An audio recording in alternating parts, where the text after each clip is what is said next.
شریف میں اللہم صلی علی اللهم صل على سيدنا مولانا محمد وعلى ال سيدنا مولانا محمد وبارك وسلم الصلاة والسلام على رسول الله صلی اللہ تعالی علیہ وسلم. یہ محفل دستار بندی ہے. اسی کے تعلق سے میں نے قرآن کریم والفرقان حمید کی سورہ بقرہ کی پہلی آیت تلاوت کی. رب فرماتا ہے ذالک الکتاب لا ریب فیہ، یہ وہ کتاب ہے جس میں شک نہیں. قرآن پاک یہ وہ کتاب ہے جس میں شک نہیں. ہدی للمتقین، اور ہدایت والوں کے لیے ڈر ہے. الذین، ہدایت ہے ڈر والوں کے لیے. الذین ينفقون بالغیب، اور وہ جو بے دیکھے ایمان لائے ان کے لیے. وَيُقِيمُ الصَّلَاةَ، اور جو نماز قائم رکھتے ہیں ان کے لیے. وَمِمَّا رَزَقْنَاهُمْ يُنْفِقُونَ، اور جو اللہ کی دی ہوئی روزی سے لوگوں پہ خرچ کرتے ہیں ان کے لیے. برادران ملت اسلامیہ، اور مصطفیٰ کریم نے فرمایا کہ تم میں بہتر وہ ہے جو قرآن پڑھے اور لوگوں کو پڑھائے. فرمایا تم میں بہتر وہ ہے جو قرآن پڑھے اور لوگوں کو پڑھائے. اور مصطفیٰ کریم نے یہاں تک فرمایا، حدیث پاک کا مفہوم ہے طلب العلم فریضۃ. اس کا مفہوم یہ ہے کہ علم دین سیکھنا ہر مسلمان مرد و عورت پر فرض ہے. برادران ملت اسلامیہ، قابل مبارکباد ہیں ہمارے عالی جناب ذاکر حسین بھائی، جن کے صاحبزادے قاری سمیر رضا کے سر پہ جشن دستار بندی کے موقع پر علماء کرام و بزرگان دین کے پاکیزہ ہاتھوں سے ان کے سر پر دستار بندی کا زرین تاج رکھا گیا. اللہ پاک ہم سب کو ان کے فیوز و برکات سے مالا مال فرمائے. برادران ملت اسلامیہ، علم دین سیکھنا بہت ضروری ہے. علم دین کے بغیر انسان ناکام ہے. علم کے بغیر انسان کامیاب نہیں ہو سکتا.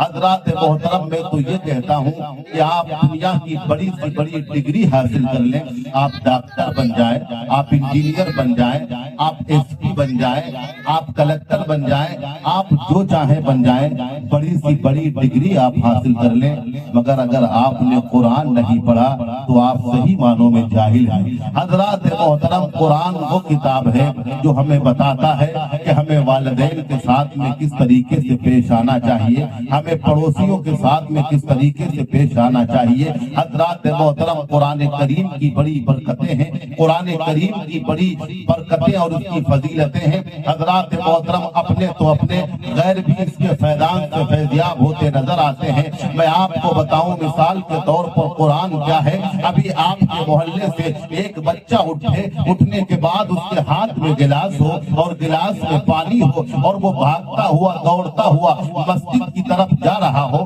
میں اس کو روکوں، ذرا بیٹے رک جا، ذرا بیٹے ٹھہر جا، یا دکان تک چلا جا، میرا فلاں کام ہے، مثال کے طور پر مجھے پڑیا یا پان لے کے دے دے، تو وہ بچہ ٹھہر کے کہے گا مولانا میرے پاس وقت نہیں ہے، میں ابھی رک نہیں سکتا، ٹھہر نہیں سکتا. میں کہوں گا کیوں؟ وہ کہے گا تمہیں معلوم نہیں بستر پہ میری ماں دم توڑ رہی ہے، موت و زندگی کی آخری سانسیں گر رہی ہے، میں اس وقت ٹھہر نہیں سکتا. وہ بھاگتا ہوا جائے گا، کہاں پہنچے گا؟ مثال کے طور پر وہ آپ کی مسجد میں پہنچا، آپ کے امام صاحب نے اسی قرآن کریم کی چند آیتوں کو پڑھا، پڑھنے کے بعد اسی پانی پہ دم کر دیا. پھر میں نے دیکھا اسی بچے کو جو بھاگتا ہوا جا رہا تھا، بلانے سے رک نہیں رہا تھا، بلانے سے ٹھہر نہیں رہا تھا، وہی بچہ جو بھاگ رہا تھا، دوڑ رہا تھا، اب وہ بچہ اس کے ہاتھ میں وہی گلاس ہے، وہی پانی ہے، خرامہ خرامہ آ رہا ہے، آہستہ آہستہ آ رہا ہے. میں نے کہا بچے دوڑ کے جا، ابھی تو بتا رہا تھا کہ تیری ماں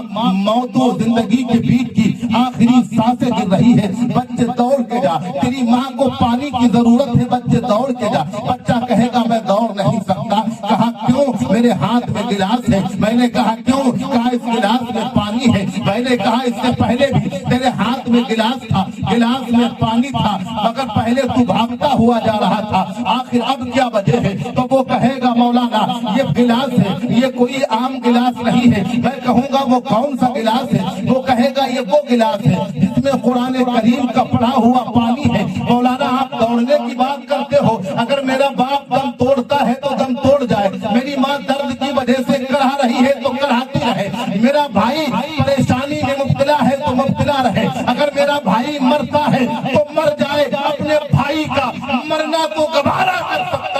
قرآن کریم کا پڑھا ہوا پانی اگر زمین پہ گر جائے یہ گوارا نہیں۔ سبحان اللہ، بے شک ماشاءاللہ۔ یہ قرآن کریم کی شان ہے، یہ قرآن کی شان ہے، اور آج اس سے اپنے غیر بھی فیضیاب ہوتے نظر آتے ہیں۔ حضرات محترم اپنے بچوں کو قرآن کی تعلیم دو، بالخصوص طریقے سے آج کے اس دور پرفتن میں اپنی بچیوں کو قرآن کی تعلیم دو۔ میرے بھائی کبھی اپنی بچیوں کو بٹھا کر کبھی ان کے سامنے سیدہ فاطمہ زہرا کی سیرت بیان کیا کریں، کبھی زینب پاک کے واقعات بتایا کریں، کبھی رقیہ و کلثوم کی جو ہے داستان ان کے سامنے رکھا کریں تاکہ ان کو پتا چلے۔ حضرات محترم آج کے اس دور پرفتن میں ہم کہاں پہ آ کے کھڑے ہو گئے ہیں؟ میرے بھائیوں تعلیم بہت ضروری ہے، تعلیم کے معاملے میں ماؤں کا بھی بہت بڑا کردار ہے، تعلیم کے معاملوں میں ماؤں کا اتنا بڑا کردار ہے۔ فرمایا گیا کہ ماں کی بچے کا پہلا مدرسہ ماں کی گود ہوا کرتا ہے۔ حضرات محترم اگر ماں نیک ہوتی ہے بچے نیک ہوتے ہیں، ماں پارسا ہوتی ہے بچے پارسا ہوتے ہیں، ماں تعلیم یافتہ ہوتی ہے بچے تعلیم یافتہ ہوتے ہیں، ماں قرآن کی قاریہ ہوتی ہے بچے قرآن کے قاری ہوتے ہیں، ماں قرآن کی حافظہ ہوتی ہے بچے قرآن کے حافظ ہوتے ہیں، ماں نمازی ہوتی ہے بچے نمازی ہوتے ہیں، ماں متقی ہوتی ہے بچے متقی ہوتے ہیں، ماں نیک ہوتی ہے بچے ولی پیدا ہوتے ہیں، ماں نیک ہوتی ہے بچے امام احمد رضا خان کی شکل میں پیدا ہوتے ہیں، ماں ماہ نور ام البرا ہوتی ہے، بیٹے غریب نواز معین الدین چشتی پیدا ہوتے ہیں، ماں فاطمہ ام الخیر ہوتی ہے، بیٹے عبد القادر جیلانی غوث اعظم پیدا ہوتے ہیں، اور ماں فاطمہ الزہرا ہوتی ہے، بیٹے حسن و حسین نوجوانان جنت کے سردار پیدا ہوتے ہیں۔ سبحان اللہ، بے شک پڑھائی لکھائی میں ماؤں کا بھی بڑا کردار ہے۔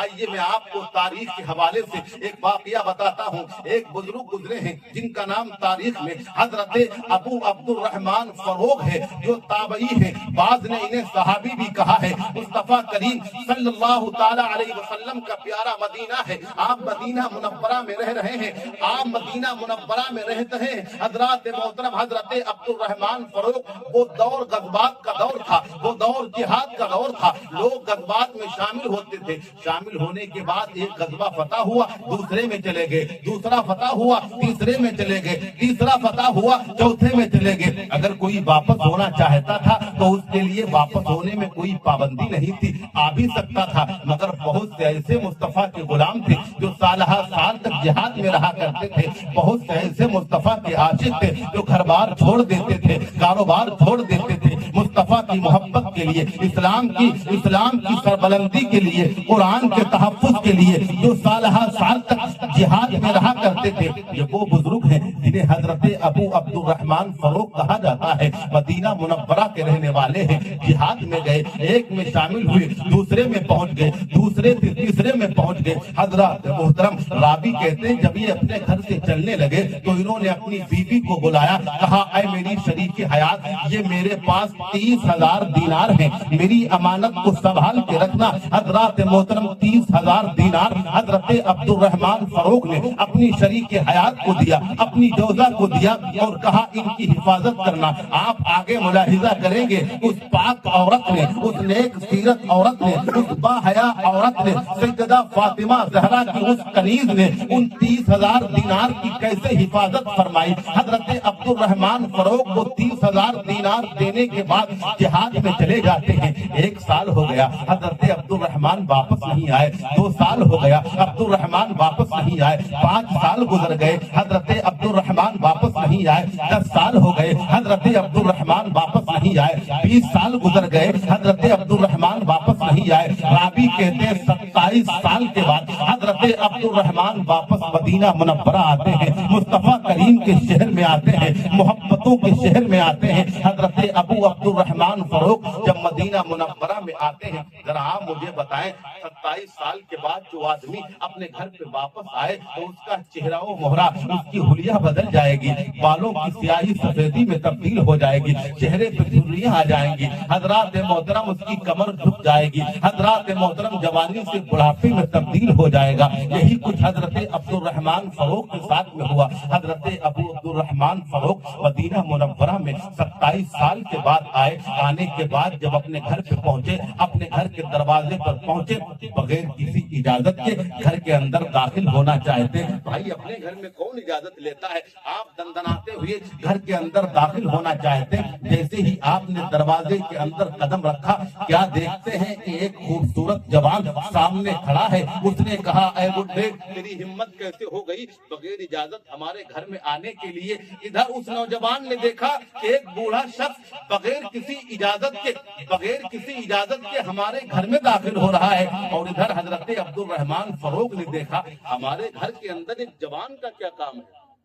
अच्छा, रावी कहते हैं कि जब हजरत अब्दुर्रहमान फारूक घर से चलने लगे तो इन्होंने अपनी बेगम को, अपनी शरीके हयात को हामिला छोड़ा था। एक रिवायत में है कि चंद महीनों का बच्चा छोड़ा था और 30,000 दीनार देने के बाद चले गए थे। 27 साल के बाद जब वापस आए, घर में दाखिल होने लगे तो जवान ने रोका। जवान ने कहा, वापस जाइए, बगैर इजाजत आप हमारे घर में दाखिल हो रहे हैं। और हजरत अब्दुर्रहमान फारूक कहते हैं, इस जवान का हमारे घर के अंदर क्या काम है? हजरात मोहतरम, आपस में बहसो मुबाहिसा शुरू हो गया, तकरार होने लगी। जवान अंदर आने नहीं देता, हजरत अब्दुर्रहमान फारूक अंदर दाखिल होना चाहते हैं। आपस में तकरार हुई, बहसो मुबाहिसा शुरू हो गया। अंदर से हजरत अब्दुर्रहमान फारूक की ज़ौजा जो थी, उन्होंने पर्दे से छुप के देखा कि कोई आने वाला आ रहा है। उन्होंने अपने शौहरे नामदार जो 27 साल पहले उनसे बिछड़ा था, हजरत अब्दुर्रहमान फारूक की शक्ल में उन्होंने अपने शौहर को पहचान लिया। पहचानने के बाद कहा, ऐ बेटे, ये जो बुजुर्ग दरवाजे पे खड़े हैं ये कोई और नहीं बल्कि ये तेरा बाप अब्दुर्रहमान फारूक है, इसे अंदर आने दे। बेटा हट जाता है, बेटा हट जाता है। हजरत अब्दुर्रहमान फारूक अंदर दाखिल होते हैं। बाप बेटे में मुलाकात हुई। अब्दुर्रहमान फारूक ने अपनी ज़ौजा से कहा, ये जवान कौन है? बीबी ने कहा, ऐ मेरे शौहरे नामदार, जिस शख्स को जवानी के आलम में आप देख रहे हैं ये कोई और नहीं, आपका अपना बेटा हजरत रबिया है। आपका अपना बेटा हजरत रबिया है। अब जब 27 साल के बाद बाप बेटे आपस में मिले, दोनों ने सीना से सीना मिलाया, कांधे से कांधा मिलाया। दोनों की आंखें सावन भादों की तरह बरसने लगी, रोना शुरू कर देते हैं। उसके बाद नमाज असर का वक्त हो जाता है। हजरत रबिया रज़ियल्लाहु ताला अन्हु अपने घर से निकलते हैं, मस्जिद नबवी में पहुंचते हैं। और ये कोई मामूली नहीं है, ये रसूलुल्लाह की मस्जिद नबवी के इमाम है, मस्जिद नबवी के खतीब है। मस्जिद नबवी पर रसूलुल्लाह के मिंबर पर ये लोगों को पढ़ाते हैं। हमारे आप की तरह पढ़ने वाले इनके शागिर्द नहीं है, बल्कि हजरत हसन बसरी जैसे लोग इनके शागिर्द हैं, हजरत इमाम मालिक जैसे लोग इनके शागिर्द हैं, हजरत दाऊद ताई जैसे लोग इनके शागिर्द हैं। हजरत रबिया अपने घर से आते हैं। आने के बाद जुब्बो दस्तार ज़ेबतन फरमाते हैं। नमाज से फारिग होने के बाद में रसूलुल्लाह के मिंबर पर बैठ जाते हैं। रसूलुल्लाह की हदीसें पढ़ पढ़ के अपने चाहने वालों को, अपने शागिर्दों को सुना रहे हैं। हजरात मोहतरम, इधर हजरत अब्दुर्रहमान फारूक ने खाना वगैरह खाया। उसके बाद अपनी बीवी से सवाल किया। क्या सवाल किया? कहा, ऐ मेरी शरीके हयात, 27 साल पहले जब मैं घर से जाने लगा तब मैंने अमानत के तौर पर तुझे 30,000 दीनार दिए थे। कहा था संभाल के रखना। मेरी अमानत कहाँ है? मेरी अमानत कहाँ है? जरा ईमानदारी से बताना। हम और आप सब और हमारी माएँ बहनें भी बताएं ईमानदारी से।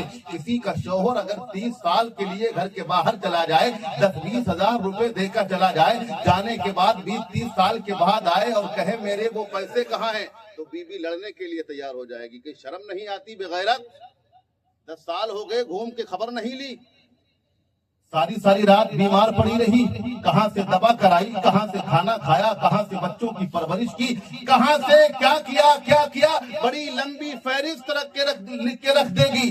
शौहर को बोलने का मौका तक नहीं देगी। तुझे शर्म नहीं आती? 27 साल के बाद वापस आया है, 30,000 का हिसाब हमसे मांग रहा है। तूने मेरे सुबह के बारे में नहीं पूछा, शाम के बारे में नहीं पूछा, रात के बारे में नहीं पूछा, मेरी तबीयत का नहीं पूछा, मेरे हाल का नहीं पूछा, मेरी जिंदगी का नहीं पूछा, मेरे बच्चे के बारे में नहीं पूछा, मेरी बीमारी का नहीं पूछा, मेरी सेहत का नहीं पूछा, मेरे अजीजों अकरबा के बारे में नहीं पूछा। 30,000 रुपए का पूछ रहा है। आज की औरत लड़ने के लिए तैयार हो जाएगी। अब्दुल रहमान फरोग ने कहा, मेरी ज़ौजा 27 साल पहले जब मैं घर से चलने लगा तो मैंने तुझे 30,000 दीनार दिए थे, कहा था संभाल के रखना। मेरे वो पैसे क्या हुए, मेरी वो अमानत क्या हुई? तो हजरत रबिया बिन अब्दुल रहमान, हजरत रबिया की वालिदा ने कहा, मेरे शौहर अब्दुल रहमान, आप खाना खाएं, नमाज पढ़ के आए, उसके बाद मैं आपको बता दूंगी कि मैंने वो रुपए कहाँ खर्च किए। कहा नमाज पढ़ के आए, मैं आपको बताऊंगी मैंने वो पैसे कहाँ खर्च किए। अभी मैंने शुरू में कहा बच्चों की तालीम में माँ का भी बड़ा किरदार होता है, माँ का भी बड़ा किरदार होता है। वो माँ, आज हमारा हाल तो ये है कि वो माँ जो मदरसे, जो स्कूल में, इंग्लिश मीडियम के स्कूल में पढ़ने के लिए बच्चे को सुबह उठा के नहला देती है, अफसोस उस कौम के ऊपर है जो फजर के लिए अपने बच्चे को नहीं उठाती है। हजरात मोहतरम, मैं ये नहीं कहता कि आप दुनियावी तालीम ना हासिल करें, आप इंग्लिश भी पढ़ाएं, आप हिंदी भी पढ़ाएं, आप साइंस भी पढ़ाएं, आप डॉक्टर बनाएं, आप एसपी बनाएं, मगर जहां आपका बच्चा डॉक्टर हो वहां कुरान का कारी भी हो, जहां आपका बच्चा इंजीनियर हो वही कुरान का कारी भी हो, जहां आपका बच्चा एसपी हो कुरान का कारी भी हो, जहां आपका बच्चा डॉक्टर हो कुरान का कारी भी हो, जहां आपका बच्चा मास्टर हो कुरान का कारी भी हो। तो हजरात मोहतरम, फिर जिंदगी में 4 चांद लग जाएंगे। वो डॉक्टर नहीं होगा बल्कि नमाजी डॉक्टर होगा, वो खाली मास्टर नहीं होगा फिर नमाजी मास्टर होगा, वो खाली इंजीनियर नहीं होगा फिर वो नमाजी इंजीनियर होगा। हजरात मोहतरम, अपने बच्चों को जो चाहे बनाए, कोई पाबंदी नहीं, मगर सबसे पहले मजहब इस्लाम पढ़ाए, सबसे पहले कुरान की तालीम दे। हजरत अब्दुल रहमान फरोग कहते हैं, मेरी वो अमानत कहाँ है? बीवी ने कहा, आप ऐसा करिए, नमाज से फारिग हो जाइए, नमाज पढ़ के जब आप वापस आएंगे मैं सारा वाकया आपके सामने रखूंगी और बताऊंगी कि वो आप जो अमानत 30,000 रुपए की शक्ल में मुझे दे के गए थे, मैंने वो कहाँ खर्च की है। हजरत अब्दुल रहमान फरोग मस्जिद नबवी में जाते हैं, जाने के बाद क्या देखते हैं, एक बहुत ही हसीन और जमील, बहुत ही खूबसूरत नौजवान है, उम्र कम है, सर पे अमामा है, जुब्बा पहने हुए है और रसूलुल्लाह के मिंबर पे बैठा है। बोल दे सुभान अल्लाह। रसूलुल्लाह के मिंबर पे, अब खुदा जाने इस जुमले से आपको मजा आता है नहीं आता, रसूलुल्लाह के मिंबर पे बैठा है और रसूलुल्लाह की हदीसें पढ़ा रहा है। पढ़ने वाले हजरत हसन बसरी है, पढ़ने वाले हजरत इमाम मालिक जैसे लोग हैं, पढ़ा रहा है हजरत अब्दुल रहमान फरोग। बुजुर्गी का आलम है, आंखों की रोशनी भी कुछ कम हो गई थी। आप जब वहां पहुंचे तो आपने देखा कि एक नौजवान है, रसूलुल्लाह के मिंबर पे बैठा है और मुस्तफा की हदीसें पढ़ा रहा है। अब ये पहचान नहीं पाए, क्योंकि जब घर पे उस जवान से मिले थे तो वो सादा लिबास में था, अब मस्जिद में मिले हैं तो जो बहुत दस्तार में है, इनकी आंखें फैसला न कर पाई। इन्होंने हजरत इमाम मालिक से पूछा, ये कौन नौजवान है जिसके पढ़ने का अंदाज बहुत अच्छा है, जो बहुत अच्छे अंदाज में रसूलुल्लाह के मिंबर पे बैठ के रसूलुल्लाह की हदीसें पढ़ाता है, ये कौन जवान है? इमाम मालिक ने कहा, बुजुर्ग ये मेरे उस्ताद हैं, जरा अदब से बोलना, ये मेरे उस्ताद हैं, अदब के लहजे में बात करना। कहा, आखिर ये कौन है और इनका नाम क्या है? अब देखना यह है कि नाम सुन के कितने लोग सुभान अल्लाह कहेंगे। कहा, ये कौन नौजवान है और इसका नाम क्या है जो रसूलुल्लाह के मिंबर पे बैठकर रसूलुल्लाह की हदीसें पढ़ा रहा है? तो हजरत इमाम मालिक ने कहा, ऐ बुजुर्ग, दरअसल बात यह है, हमारे मदीना मुनव्वरा से 27 साल पहले एक बुजुर्ग जिनको दुनिया अब्दुल रहमान फरोग कहती थी, वो तकरीबन 27 साल पहले गज़वात में चले गए थे, जिहाद में चले गए थे और वो अभी तक वापस नहीं आए हैं। उसी खुश नसीब बुजुर्ग का ये बेटा हजरत रबिया है, रसूलुल्लाह के मिंबर पे बैठ के रसूलुल्लाह की हदीसें पढ़ा रहा है। रसूलुल्लाह के मिंबर पे बैठ के रसूलुल्लाह की हदीसें पढ़ा रहा है। इसके वालिद का नाम सुनने में आता है हजरत अब्दुल रहमान फरोग है। बेशक सुभान अल्लाह, माशाअल्लाह। रसूलुल्लाह की मस्जिद में दहाड़े मार मार के रोना शुरू कर देते हैं। घर पे वापस आते हैं, जब बीवी ने कैफियत देखी تو بی بی سمجھ گئی کہ اب انہیں 30,000 جو دینار دے کے گئے تھے اس کی انٹری کرانے کی ضرورت نہیں. بی بی نے مسکرا کے کہا دیکھ آئے ہو, کہا ہم نے وہ آپ کی امانت خرچ کی. دیکھ آئے ہو, ہم نے وہ آپ کی امانت کہاں خرچ کی. بی بی نے کہا پالنے والے رب کی قسم, جو تم نے مجھے 30,000 دینار دیے تھے میں نے وہ تمہارے بیٹے ربیہ کے اوپر رسول اللہ کی حدیثیں پڑھانے میں, اللہ کا قرآن پڑھانے میں خرچ کر دیا. رب فرماتا ہے ذالک الکتاب